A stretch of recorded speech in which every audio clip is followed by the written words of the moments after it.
Before we jump into today's story, make sure to like this video, subscribe to Hidden Karma Stories, and turn on notifications so you never miss a new upload. And let me know in the comments where you're watching from.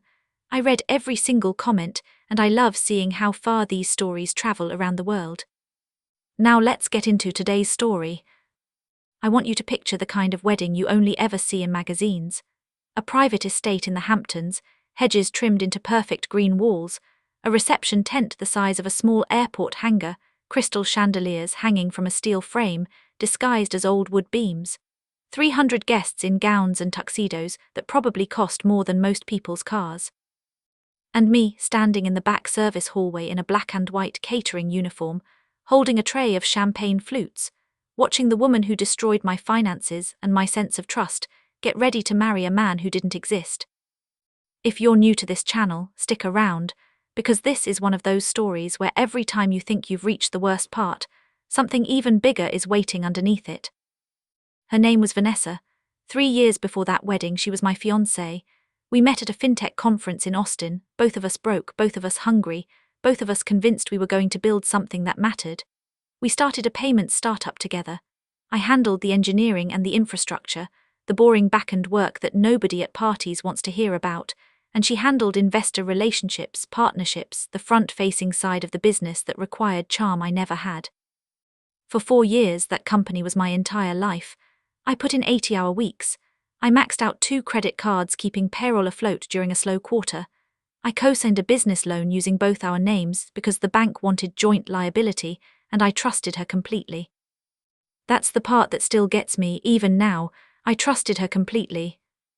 I should tell you a little more about who she was back then, because it matters for everything that comes later. Vanessa wasn't flashy in those early days.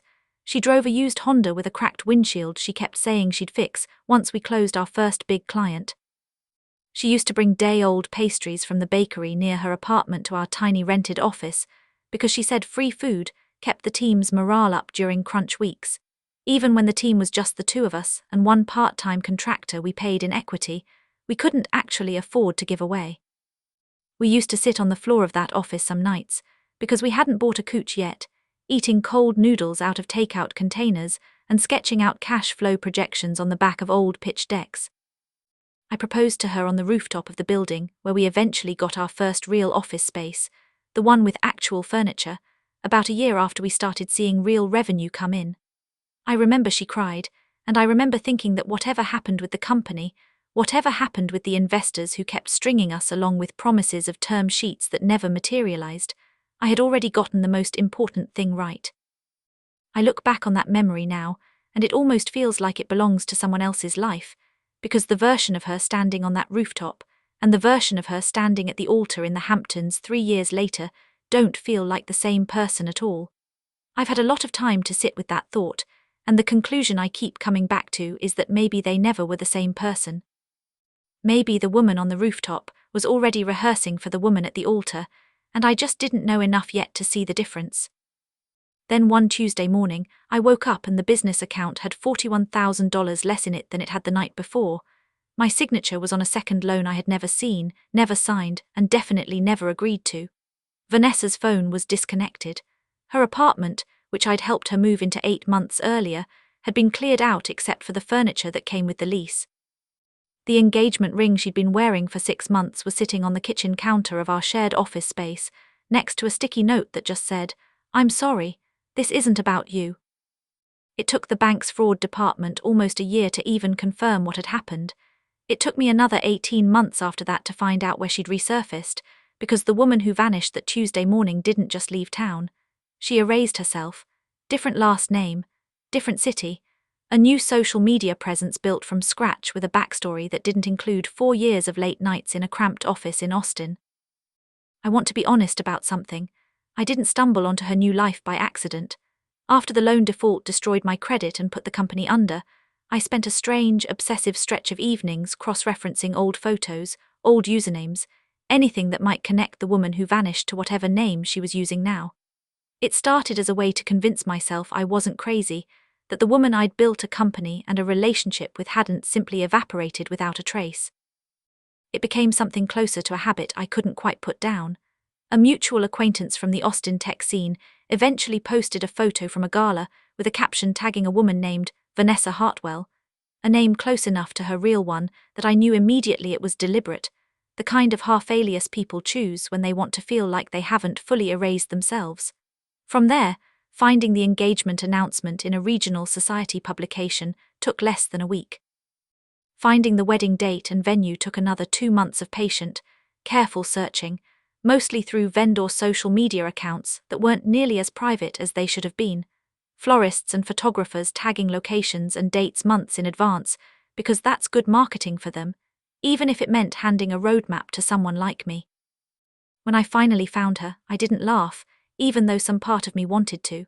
She was engaged to a man named Julian Ashford Crane, heir to a shipping and logistics empire that, depending on which financial publication you trusted, was worth somewhere between $180 and $240 million.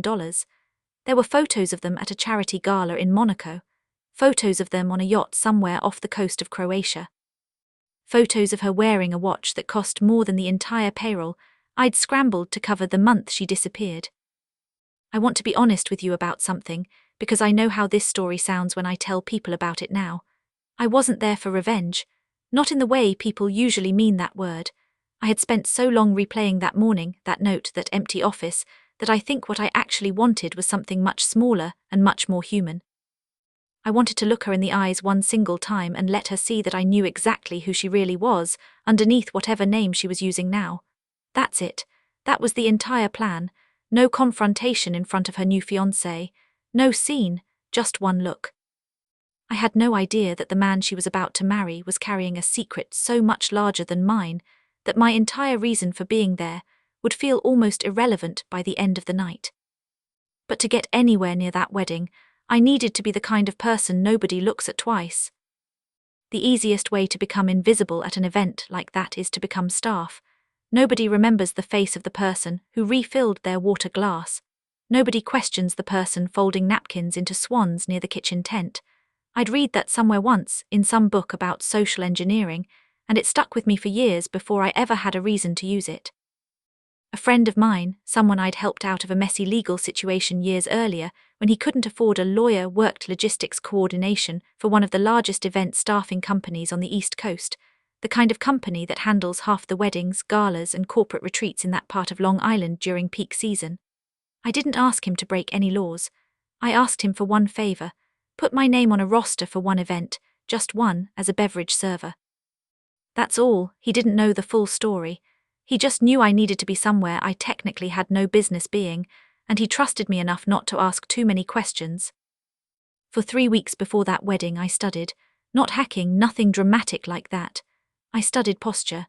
I studied how actual catering staff move through a room, how they keep their eyes slightly downcast without ever looking nervous, how they hold a tray with both hands instead of one, so it never looks like they're about to drop it from shaking. I practiced not making eye contact with guests in a way that read as professional discretion instead of guilt. It's not glamorous work, pretending to belong somewhere. It's just relentless attention to small details that most people never consciously notice, but absolutely notice if you get them wrong. There was one night, about a week before the wedding, when I almost talked myself out of the entire plan. My friend had arranged for me to shadow an actual catering crew at a much smaller engagement party in Westchester, just so I could get a feel for the rhythm of the job, before doing it for real in front of 300 people who could afford to notice things. About 40 minutes into that shift, the catering supervisor, a sharp-eyed woman who'd clearly been doing this job for 20 years, pulled me aside near the kitchen tent and asked me directly why I kept refilling glasses that weren't empty yet. I froze for a second, the kind of frozen where your whole plan feels like it's about to collapse over something as small as pouring wine into a glass that was already 3/4 full. I told her I was new and nervous, which was true enough, and she softened immediately, the way people do when they think they're looking at someone genuinely trying their best rather than someone running a con. She spent the next 20 minutes actually teaching me, unknowingly training the person who would later use that exact knowledge to disappear inside a much bigger event. I remember driving home that night feeling sick about it, not because I thought I'd get caught, but because for the first time, the plan stopped feeling like an idea and started feeling like something I was actually capable of pulling off. What I didn't expect walking through the side service entrance of that estate with a clipboard, a printed vendor badge, and a stomach full of nerves I was doing my best to hide, was that I wasn't the only person at that wedding who didn't belong there. The estate had real security, not the bored rent-a-cop variety you see at smaller events. Earpieces, a guest list that got cross-checked twice, once at the main gate against a digital manifest, and once again at the tent entrance for anyone arriving after the initial wave. I'd been warned about both checkpoints by my friend, which is exactly why the vendor badge I'd been given only needed to clear the first one, the lower-tier check where a security guard glanced at a printed list of catering staff names rather than scanning anything electronically. It wasn't some elaborate technical workaround. It was a clipboard with the right company logo on it, a calm voice, and the simple fact that nobody expects the people pouring wine to be anything other than exactly what they appear to be. That's the part people don't understand about security at events like this. The wealth on display is completely real. The security budget is real too, but almost all of it is built to stop outsiders pretending to be guests. Almost none of it is built to stop outsiders pretending to be invisible. Nobody double-checks the staff. I got inside a little after 4 in the afternoon, about 90 minutes before the ceremony was scheduled to begin, and I found a quiet position near the floral staging area beside the main aisle, close enough to see everything, far enough back that I'd register as background noise to anyone who happened to glance my way. And there she was, Vanessa, in a dress that I would later learn cost more than the down payment we used to fight about for our first real apartment, laughing with a small circle of women I didn't recognize, completely relaxed, completely transformed into a version of herself that had apparently never once forged a business loan in her entire life. I stood there holding a tray of champagne nobody had asked for yet, and the only thought running through my head was, she actually did it. She built an entire second existence on top of the wreckage of mine, and from where she was standing, it looked flawless. I want you to hold on to that feeling for a moment, because as strange as it sounds, it's not even close to the most interesting thing I discovered that day. The ceremony space itself looked like something out of a film set rather than a real event. White orchids threaded through gold trellises that arched over the aisle, a string quartet warming up off to the side, the kind of quiet, expensive music that exists specifically to make a room feel like money. An aisle runner that I overheard one of the planners mention had been flown in from a textile workshop in Italy specifically for this wedding and would be discarded afterward. I remember thinking that the runner alone probably cost more than my entire monthly rent. Around 300 guests had taken their seats by the time I positioned myself near a service entrance with a clear line of sight to the altar. From that angle, I could see almost everything, and over the next 90 minutes, I saw far more than I expected to. While I was setting up a side table of glassware, 2 bridesmaids walked past me deep in conversation, clearly assuming nobody in a catering uniform was capable of understanding English well enough to eavesdrop, which is its own kind of arrogance I noticed more than once that day. One of them mentioned that Vanessa had been weirdly secretive during the engagement, refusing to let anyone but the wedding planner see the prenuptial paperwork, and that she'd cancelled 3 separate dress fittings at the last minute for reasons nobody could get a straight answer about. The other bridesmaid laughed it off, saying that's just how women act when they're marrying into that kind of money, that secrecy is basically a personality trait once you're worth that much. I remember thinking at the time that the comment was about Vanessa being paranoid or controlling. It never once occurred to me that the secrecy might have had nothing to do with her at all, and everything to do with a fiancé who had very good reasons of his own to keep certain paperwork away from prying eyes. The first thing that caught my attention wasn't the groom. It was the wedding planner, a tightly wound woman in a grey suit with a headset clipped over one ear, who kept glancing toward a side tent with an expression that didn't match the rest of the day's relaxed luxury. She wasn't checking a timeline.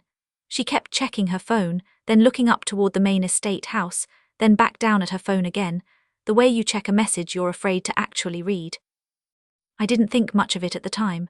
Event planners are anxious people by nature, and I assumed it was just the ordinary stress of coordinating 300 guests and a 6-figure budget. But that wasn't the only strange thing happening before the ceremony even started. While refilling a tray near the back row of chairs, I overheard 2 older men in tailored tuxedos talking in low voices, the kind of conversational tone people use when they think nobody around them matters enough to overhear. One of them mentioned a wire transfer that needed to clear before the end of the week. The other replied that as long as the wedding happened on schedule, the board restructuring would finalize automatically, because the trust documents were written to trigger on the date of marriage rather than any specific board vote. I didn't understand what that meant yet. I just knew it didn't sound like ordinary wedding small talk. People don't usually need to schedule corporate board restructurings around the timing of a wedding ceremony unless something much bigger than romance is riding on that specific date. I filed it away and kept moving, because at that point in the afternoon, I still believed I was there for one reason and one reason only. That's when I saw the groom for the first time up close. He walked out from a side tent about 20 minutes before the ceremony was set to begin, accompanied by 2 groomsmen, and what I assumed was a personal assistant carrying a tablet. He was tall, dark-haired, handsome in the effortless way that gets described in magazine profiles as old money charm, exactly the kind of man you'd expect an Ashford Crane heir to resemble in photographs. But up close in motion, something about him felt subtly wrong in a way I couldn't immediately name. He kept touching his own jaw, a small repetitive gesture, like he was checking that something was still in place. When his personal assistant addressed him as Mr. Ashford Crane, there was a half-second delay before he responded, almost imperceptible unless you were specifically watching for it, like he was translating the name into something that felt natural to him rather than reacting to it instinctively.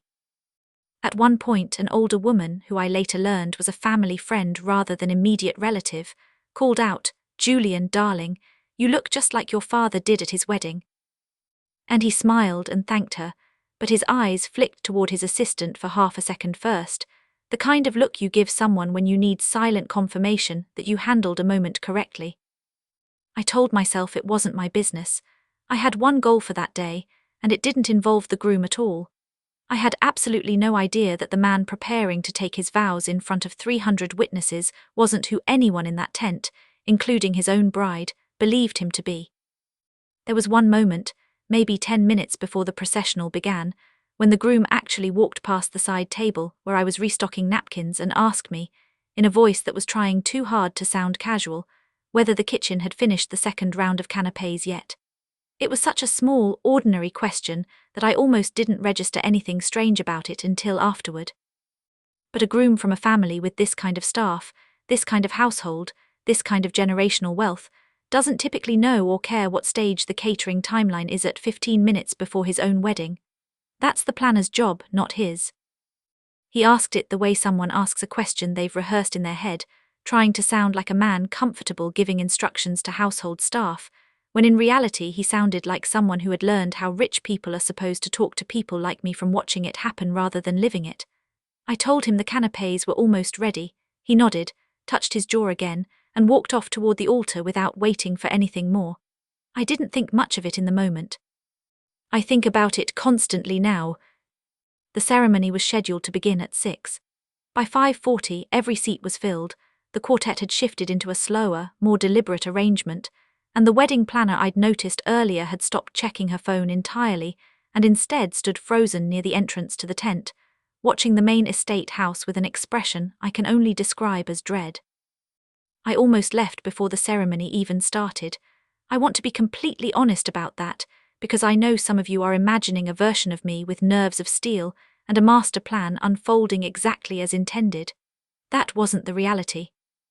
The reality was a man in a rented feeling catering uniform standing near a service exit, half convinced this entire trip had been a mistake, telling himself that seeing Vanessa happy, wealthy, and seemingly untouched by what she'd done to me was only going to make the drive home feel worse, not better. I had my exit half planned.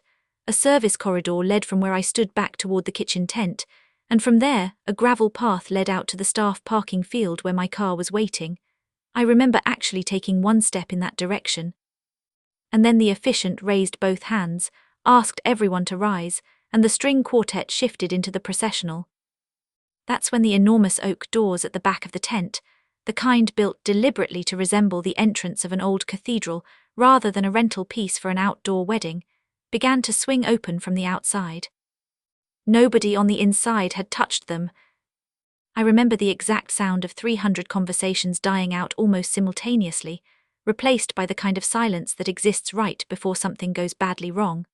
Through those doors walked a man in a plain, dark, almost unremarkable suit, no entourage, no fanfare, flanked on either side by two people who were very clearly not wedding guests.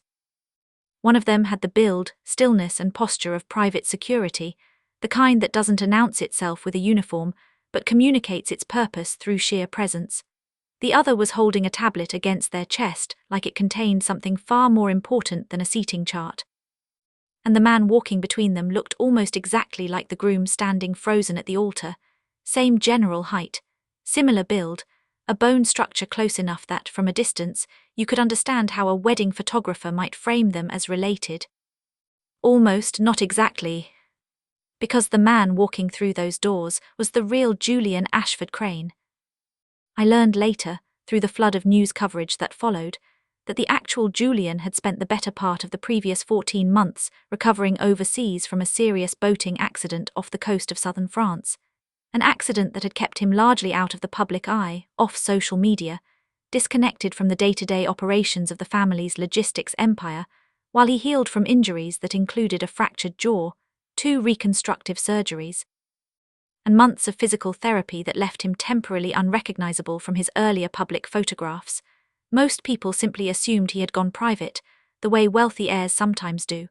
A small number of board members and close family had been told the truth in carefully managed limited detail. Almost nobody outside that inner circle knew the full extent of it. Which meant that for over a year, someone else had been operating under his name, his face partially altered through cosmetic procedures and careful staging to resemble Julian closely enough to pass casual scrutiny, especially among people who hadn't seen the real Julian in person for over a year. The man at the altar didn't move. I watched the color drain out of his face in real time, the same nervous jaw-touching gesture I'd noticed earlier now happening rapid and involuntary, like his body understood what was coming before his mind fully processed it. Vanessa turned around in her seat at the front of the aisle, the bright, practiced smile still frozen on her face for a fraction of a second too long before it cracked into something closer to confusion, then fear. I thought for about 30 seconds that I was watching some kind of estranged family interruption. Wealthy families have those stories all the time, an embittered cousin crashing a wedding out of jealousy or spite. I genuinely believed it was something smaller than what it turned out to be. It was so much bigger than that. The real Julian didn't raise his voice, and somehow that made the entire moment feel more frightening rather than less. He walked calmly down the aisle, past 300 guests who had gone completely still, stopped roughly 10 feet from the altar, and said 4 words I will never forget for the rest of my life. "You're not my cousin." The man standing at the altar wasn't a distant relative crashing the event out of bitterness. He wasn't even pretending to be a relative. He was a complete stranger who had spent more than a year impersonating an heir to one of the largest privately held shipping fortunes on the East Coast, and the only person who could have exposed the deception sooner had been recovering on another continent, unreachable, while his name, his financial accounts, his board votes, and apparently his upcoming marital trust clause had all been quietly hijacked in his absence. That's when the screens lit up.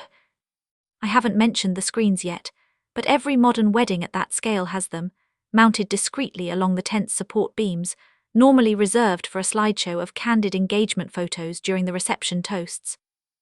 Someone on the real Julian's legal and security team had clearly planned this exact moment with the same precision as a corporate takeover, because roughly 30 seconds after he spoke those 4 words, every single screen in that tent activated at once, perfectly synchronized.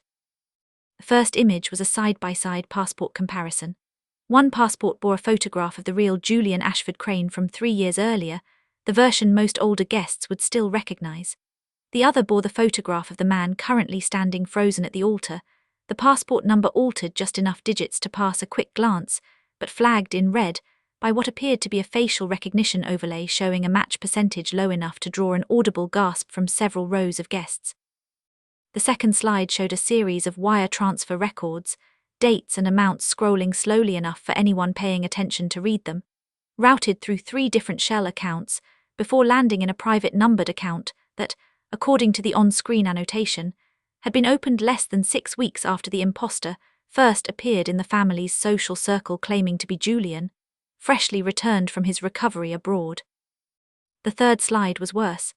It was a printed memo on official letterhead from one of the family's logistics subsidiaries, a power of attorney document that had been used to authorize the impostors signing privileges across two separate divisions, the real Julian's signature forged onto it with enough precision that, according to a forensic document examiner quoted in a news article weeks later, it would likely have fooled most standard verification processes if nobody had ever questioned it directly. The fourth slide was a timeline, simple and clinical white text on a black background, listing dates next to short descriptions. The date the imposter first appeared at a family charity function, claiming to be Julian recently returned from recovery abroad. The date he moved into a guest house on a property belonging to Julian's aunt. The date he was first granted limited signing authority over a subsidiary account, supposedly at the request of Julian himself, through an email that, the timeline noted in small red text, had never actually been sent from any device belonging to the real Julian. Watching that timeline scroll by, slide after slide, I understood for the first time just how long this had been running, and how many small, reasonable-sounding decisions had stacked on top of each other to let it happen. The fifth slide was the one that made an older man near the front row, someone I later learned was a senior board member at the family's holding company, stand straight up out of his chair and say, loudly enough for half the tent to hear, "That's my signature. I never signed that." It was an internal board resolution, supposedly co-signed by 3 directors approving a transfer of voting shares, with his name typed beneath a signature that, displayed at that size on a 10-foot screen, clearly didn't match the way he actually wrote his own name. He wasn't part of the scheme. He was a victim of it too, his identity borrowed the same way Julian's had been, just one more piece of paper in a stack of forgeries nobody had thought to question closely enough until it was projected in front of everyone he'd ever done business with. Then the sound system, the same one that had been playing soft string arrangements only a few minutes earlier, switched without warning to a recorded audio clip. A man's voice, calm, almost amused with himself, talking about how remarkably easy it had been to step into Julian's life, while the real heir was, in his own recorded words, conveniently unreachable on the other side of an ocean. I was still holding a champagne tray at that point. I remember setting it down on a side table because my hands had genuinely started shaking, not from fear, but from the overwhelming scale of what I was watching unfold in real time. This wasn't a jealous relative crashing a wedding out of spite. This was a meticulously documented embezzlement and identity theft case being detonated, slide by slide, in front of every major donor, board member, family attorney and society columnist that the Ashford Crane family had ever invited into their orbit. The financial scale of it, once the full details came out over the following weeks, was almost impossible to fully process. The imposter, whose real legal name turned out to be a man with a documented decade-long history of corporate fraud operating under at least 3 previous aliases across 2 countries, had used the forged power of attorney to gain partial operational control over 2 logistics subsidiaries, while the real Julian recovered overseas. He had redirected board communications to a private mailbox under his control, intercepted quarterly financial statements before they reached other family members, and was reportedly one signed marriage certificate away from triggering a trust clause that would have granted him controlling shares in a holding company worth, by conservative estimate, somewhere north of $60 million in liquid and near-liquid assets alone. And Vanessa, the woman I had once planned an entire future with, the woman I had flown across the country specifically to silently confront, had absolutely no idea that any of it was a lie. She had fallen for the exact same fabricated identity that had fooled board members, family attorneys, and most of high society, which meant the person who had once destroyed my trust by lying to me had, in turn, built her entire glittering new life on top of someone else's far larger lie. There's a strange, complicated kind of justice in that realization, and I'll be honest, I still don't fully know what to do with how it made me feel standing there in that moment. Vanessa didn't faint or scream or do any of the things people imagine happen in moments like that. She just stood there, hand pressed flat against her chest, watching her entire future dissolve on a series of projection screens in front of everyone she had spent the last year impressing. Security at an event of that scale doesn't typically call local police first. They coordinate with private security contractors, and it became clear within minutes that the real Julian's team had already coordinated with law enforcement well before he ever walked through those doors. because almost exactly 4 minutes after the screens lit up, 2 unmarked vehicles were already parked at the estate's main gate, and a third was idling near the staff entrance I had used to get inside hours earlier. The imposter didn't run. I think some part of him understood there was nowhere left to run to, not in front of 300 witnesses with security already stationed at every exit. He simply stood there at the altar, in what I later read was a custom suit valued at roughly $15,000, while 2 plainclothes detectives walked him calmly out past rows of guests who, less than 25 minutes earlier, had been preparing to raise champagne glasses in his honor. The reactions around me happened in layers, like the shock moved through the tent in waves instead of all at once. The front rows, the family, the board members, went quiet first, the kind of quiet that comes from genuinely not having words yet.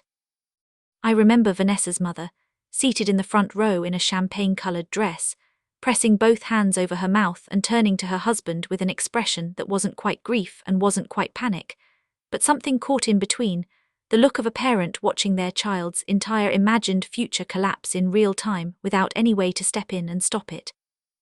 Her father stood up halfway, as if his body wanted to do something useful, then sat back down because there was genuinely nothing useful left to do.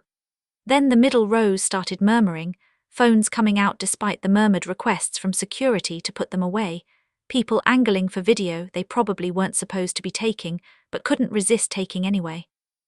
By the back rows, where guests had less personal stake in the family's reputation and more simple curiosity about what they were watching, I heard at least 3 different people say some version of the same sentence, almost in disbelief. This can't actually be happening at a wedding. An elderly woman near me, dressed in pale blue, kept repeating quietly to the man next to her that she had danced with that boy at his cousin's debutante ball years ago, that she would have sworn on anything it was really him, and I remember thinking that was exactly the point. He hadn't needed to fool everyone forever. He'd only needed to fool people long enough in brief enough doses, surrounded by enough genuine context, that nobody had a reason to look closely.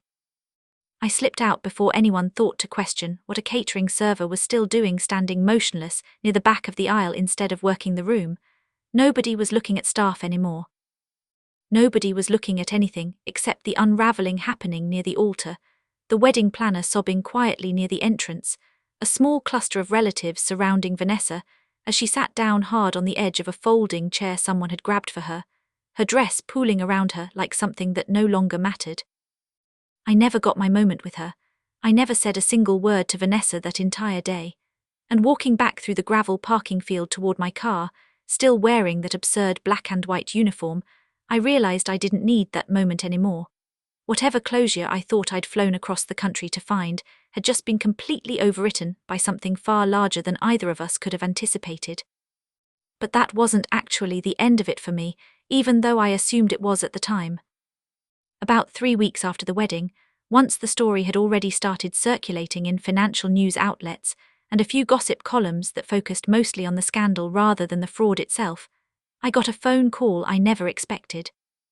It was from a detective working the case, a calm, methodical woman named Detective Reyes, who explained that as part of unwinding the imposter's financial trail, forensic accountants had traced the forged documents back to a specific document forgery operation, a small, highly specialized network that produced fraudulent identification, signatures, and notarized paperwork for high-value clients willing to pay enormous sums for convincing fakes. She asked me, almost as an afterthought near the end of the call, whether I had ever had any documents forged against me in the past. I told her about the business loan, about the signature that wasn't mine, about the $41,000 that vanished overnight 3 years earlier. There was a long pause on the line. It turned out that the same forgery network responsible for producing the imposter's fraudulent power of attorney documents had, years earlier, also produced a forged signature template used on a small business loan out of Austin, Texas. The network kept meticulous internal records, the kind criminal operations sometimes keep purely for their own efficiency, never imagining those records would eventually be seized as evidence in an unrelated multimillion-dollar fraud case involving a fake heir to a shipping fortune. My signature, forged through the exact same network, around the exact same time Vanessa disappeared. I want to pause here because I know how strange this sounds, almost too coincidental to be real, And I promise you I sat with that same disbelief for days after Detective Reyes told me. But financial crime, especially at the level of forged identity documents, tends to run through a surprisingly small number of specialized operators. People assume the world of high-end fraud is enormous and scattered. In reality, the people skilled enough to produce convincing forged passports, signatures, and notarized financial documents form a tight, secretive, almost incestuous little industry. Vanessa, it turned out, hadn't found that network on her own. She had been introduced to them years earlier through a contact who, according to records eventually subpoenaed during the broader investigation, had also done freelance identity work for the very same imposter who would later walk into that wedding wearing another man's name. Two completely separate frauds, 3 years and a few thousand miles apart, both passing through the hands of the same small criminal network. That single discovery did more for me than any confrontation with Vanessa ever could have. It gave me something concrete and provable, a documented forgery linked to an active federal fraud investigation, something my old bank's fraud department had never been able to establish on their own 3 years earlier, when my case quietly went cold for lack of evidence. With Detective Reyes' help, and eventually a referral to a financial fraud attorney who specialized in exactly this kind of overlapping case, I reopened my original claim.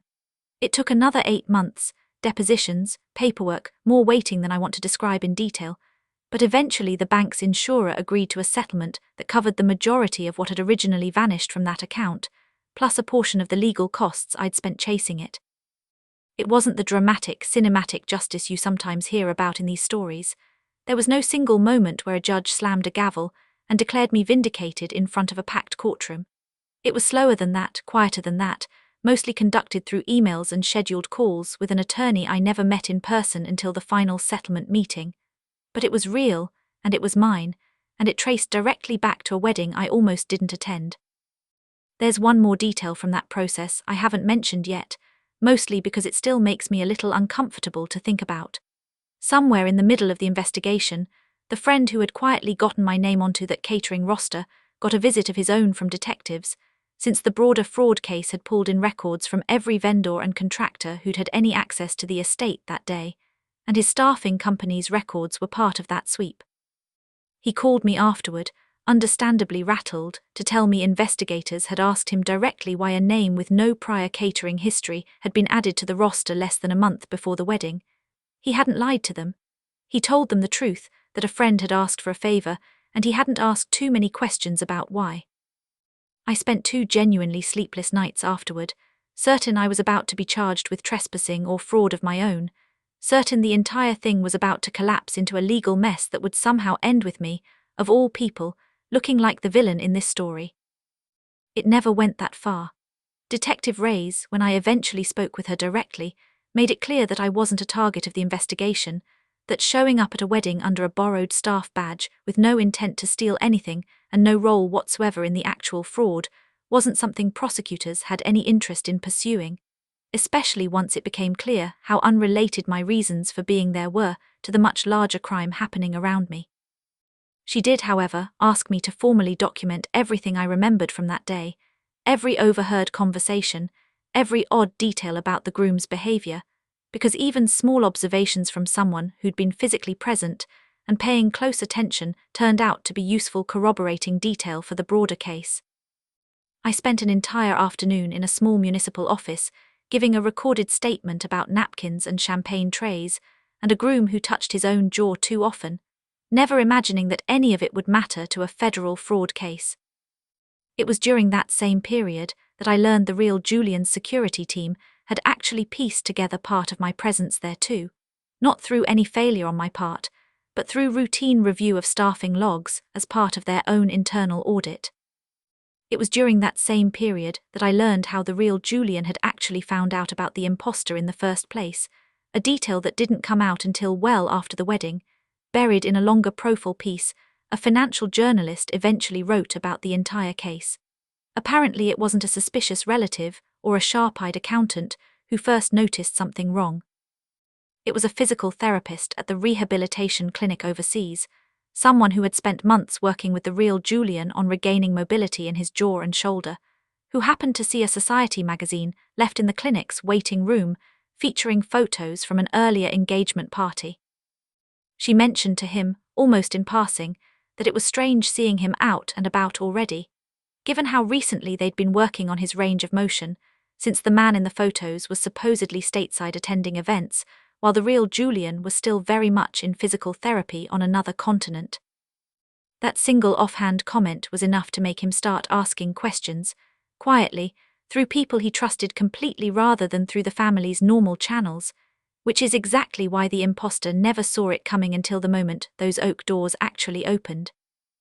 I got a short, formal email a few weeks later, forwarded through my attorney, thanking me for my cooperation with the investigation and noting, almost as an aside, that Mr. Ashford Crane was aware of the unusual circumstances of my attendance and had no objection to it given everything that came to light. I read that email probably a dozen times. There was something strange and almost funny about being quietly, formally excused by a man worth $200 million for sneaking into his own near wedding, all because the thing I'd actually crashed the event to do, confront a woman who wronged me, ended up being the smallest and least consequential secret in the entire tent that day. As for the wedding itself, the fallout extended far beyond what happened that evening in the tent. The imposter, once fully identified through fingerprint records tied to 2 previous fraud convictions under different names, was charged with multiple felony counts including identity theft, forgery, wire fraud, and impersonation of a private citizen for financial gain. Prosecutors leaned heavily on the very documents that had been displayed on those screens, since the entire reveal had effectively been recorded by at least a dozen guests on their phones, before security asked everyone to stop filming, footage that later became part of the public record once portions of it leaked online anyway. The real Julian Ashford Crane recovered full legal control over both logistics subsidiaries within a matter of months, aided enormously by the fact that the fraud had been documented so thoroughly and so publicly that there was almost no legal ambiguity left for defense attorneys to exploit. It also came out during the broader investigation that one mid-level cousin within the extended family had quietly facilitated the imposter's introduction into the family's inner circle in exchange for a promised cut of the eventual trust restructuring, a betrayal that, according to one article I read, hurt the family almost as much as the fraud itself, because it meant the entire scheme had succeeded as long as it did with at least partial help from someone who was supposed to be on the inside protecting it. Vanessa, as far as the public record shows, was never criminally charged in connection with the fraud itself. Investigators concluded she had been deceived just as completely as everyone else in that tent, with no evidence she had any knowledge of the imposter's true identity. I imagine that's a strange kind of relief and a strange kind of humiliation all at once, knowing you're innocent of the crime but guilty, in the eyes of every society page that covered the story, of being spectacularly and publicly fooled. The last update I saw mentioned her relocating out of the social circle entirely, away from the city where the wedding took place, which honestly didn't surprise me at all. A few months after everything settled, almost as a footnote to the larger story, the catering company itself ended up tightening its vendor verification process across every event it staffed, after the estate's owners raised concerns about how easily the lower-tier checkpoint had been cleared that day. My friend kept his job, thankfully, though he told me the company now runs background checks that would make it essentially impossible for anyone to do what I did again, which I suppose is its own strange, small legacy to leave behind. I think about that sometimes, the idea that the loophole I slipped through to get one quiet look at a woman who wronged me ended up getting closed, because of a crime that had nothing to do with me at all, committed by a man I'd never even heard of until the moment those oak doors swung open. I think about that day more often than I expected to, and what stays with me isn't really the fraud, or even the strange justice of watching Vanessa get deceived in almost the exact same way she once deceived me. What stays with me is how close I came to leaving 15 minutes before any of it happened. If I had followed through on that first instinct, walked back down that service corridor toward the parking field the moment I started doubting myself, I would have missed all of it. I would have driven home that night feeling small and a little ashamed for trying to crash a wedding out of old wounds, never knowing that the man standing at that altar was carrying a lie so much larger than mine that my entire reason for being there would have felt almost irrelevant by comparison. And I never would have found the one thread that finally led back to my own $41,000. It made me think, more than anything else, about how fragile identity has become in a world where someone with enough patience, enough confidence, and enough access to the right specialized criminal network can construct an entire false life, complete with a fortune, a fiancé, and a family name that isn't theirs, and very nearly get away with it. It made me think about how those secrets, the bigger and more financially valuable they become, also become almost impossible to keep contained forever, because somewhere out there, someone always holds the real passport, someone always has the real signature on file, and eventually, no matter how carefully it's been built, someone always walks back through the door. I don't talk to Vanessa anymore, and I don't think I ever will again. I'm not even sure what I would say if she reached out, which she hasn't. For a long time I assumed closure meant getting an apology, or at least getting an explanation, some neat sentence that would make sense of why someone I loved decided I was worth less than $41,000 and a clean exit. I never got that sentence, and at this point I don't think I need it anymore. What I got instead was something stranger, and in its own way more useful, a long, complicated chain of events that started with me trying to feel something small and ended with an entire criminal network getting exposed, a family fortune getting protected, and my own old wound finally getting closed through a route I never could have predicted sitting in that empty office 3 years earlier, staring at a sticky note on the counter.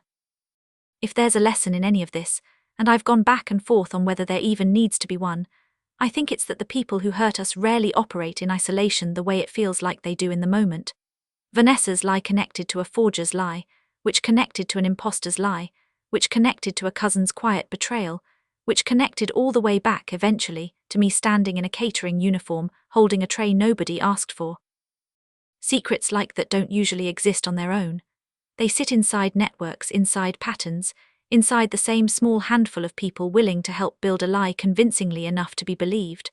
And once one thread gets pulled hard enough, in front of the right people, at the right moment, it has a way of unraveling far more than anyone standing at that altar ever expected.